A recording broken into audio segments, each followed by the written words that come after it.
Okay, thank you for coming back. We're now going to have a short discussion, and the discussion is going to be more of you taking a quiz on disclosure issues that we have to be concerned with as real estate licensees here in Illinois. So what I would like for you to do is to go take the disclosure quiz, and then we will be back and we'll go over the answers to those questions, the correct answers, and an explanation as to why they are correct or incorrect. So with that, please go take the quiz on disclosures that we have provided for you within the materials. Thank you. Please pause the video, return to your coursework, to the Disclosures module, and take the Disclosures quiz. When you have submitted the quiz, return to the Disclosures video guide. Okay, we're going to now go over the disclosures quiz, and we'll get started with question number 1. And the seller is not obligated by the Real Property Act, which is basically the Residential Real Property Disclosure Act, to make any specific investigation or inquiry in an effort to complete the disclosure statement. And the correct answer is true. So in other words, they're not required to have an inspection done prior to completing that disclosure. They're supposed to truthfully disclose what they know, but they're not required to have an inspection and investigate and make a special effort to ensure. But if they are aware, then they must disclose it. Okay? Question number 2. The buyer canceled the transaction when the seller refused to give a credit for a roof near the end of its useful life. Does the seller have to disclose this going forward? And the correct answer would be no. In other words, so you have a transaction in which there was an inspection as a part of the contingency for that initial transaction. The inspector said, well, the roof is not leaking, but it's near the end of its useful life. So the buyer then backs out of the contract and says, don't want to proceed. So now the seller puts it back on the market. Well, if you look at the requirements under that residential real property disclosure report, it basically says that the component or the system has to be not functioning. Well, it's not currently leaking, so it's not leaking. So that would not be grounds that the seller would have to disclose this going forward. However, it's always been my suggestion that, on these that you be truthful, and one of the things that you might comment, because if it happened once, there's a good likelihood it's going to happen again. So you might put on the disclosure that it is not currently leaking, but it does have some age. And if the seller is aware of the age, you might put the age on there. And so, because a lot of the contracts will say that if the seller has previously disclosed a condition, then the buyer cannot request that to be repaired after they have an accepted contract. So the buyer would be aware that it has an older roof when they made the offer. So, but that disclosure report law does not require that the seller would have to disclose that it's near its useful life, but it could be used, and it's a good way to make the buyer aware that maybe it's an aged roof prior to having a home inspection contingency, where then it becomes an issue. Number 3, all of the following statements are true except. And so the exception here would be B. So let's go. Buyers of commercial properties built prior to 1978 are required to receive lead paint pamphlet. And that is false. It's only required on residential properties, 1 to 4 units. So let's just analyze each one of these. They are true. Buyers and sellers and both agents' signatures are needed on lead-based paint disclosures, and that is true. The rental property built prior to 1978 require lead-based paint disclosure, and that is true. And a lease being renewed does not require updated lead disclosure, and that is also true. So the only one that is not true on that is the commercial property built prior to 1978. All right, let's look at radon. Radon disclosure is required on all residential transactions, both sales and rentals, and that is false.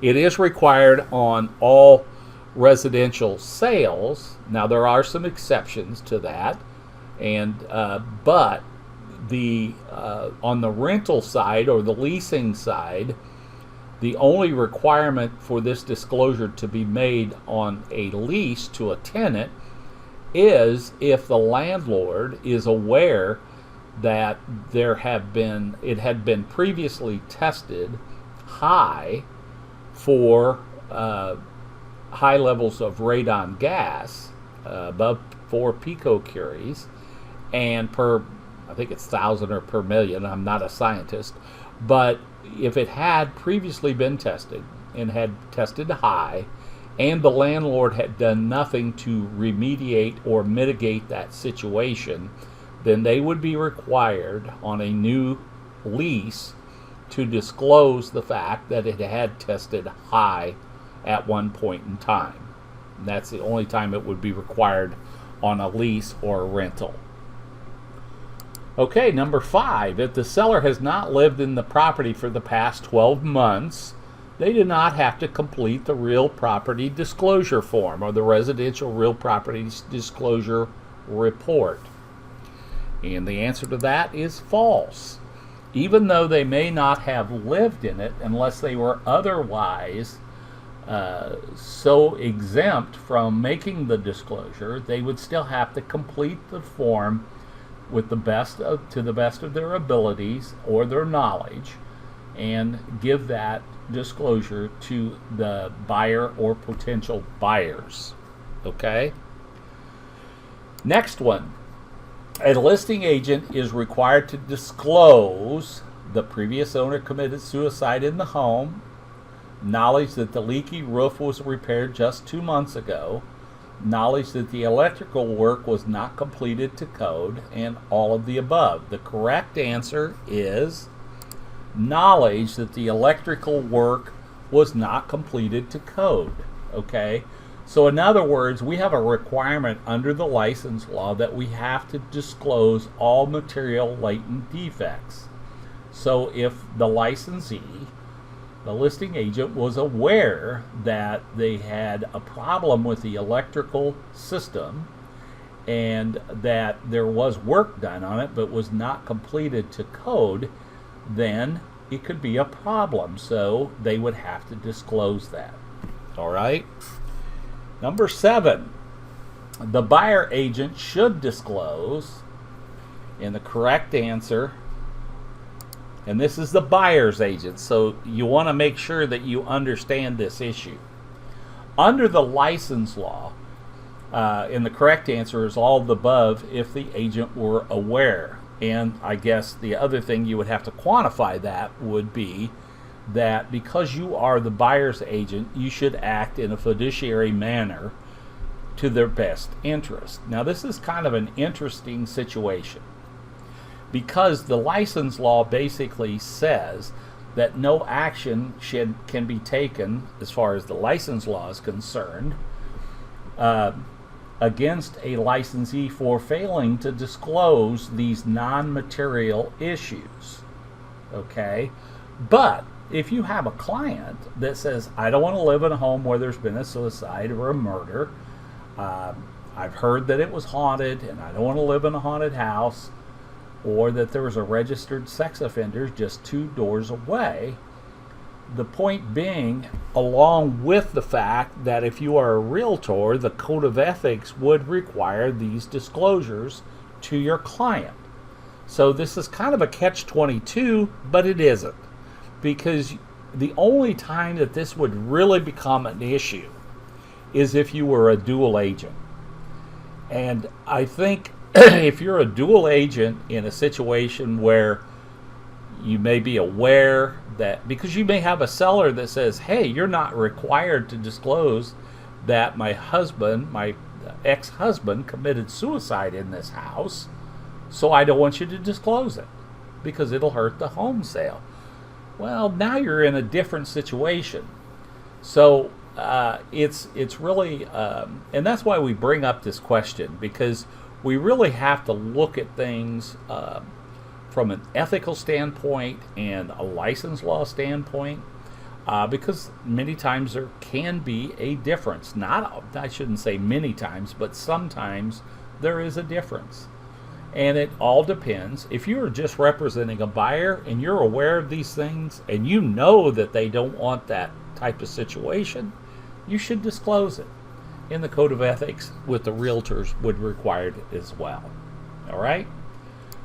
Number 8, when selling or renting real estate where a licensee has or may have an interest, disclosure is required. And the correct answer is all of the above. So in other words, the license law says that we must, as licensee, disclose any interest that we have in a property, direct or indirect. So you can imagine where that can go. And so it's very important that you understand that should be disclosed on a FSBO yard sign. It's a little bit nuanced. If it's listed with your sponsoring broker and it's in the MLS and it's disclosed in the MLS, then it is not required on the yard sign. But any inquiry on that you would immediately disclose that it has broker interest or broker owned or agent interest.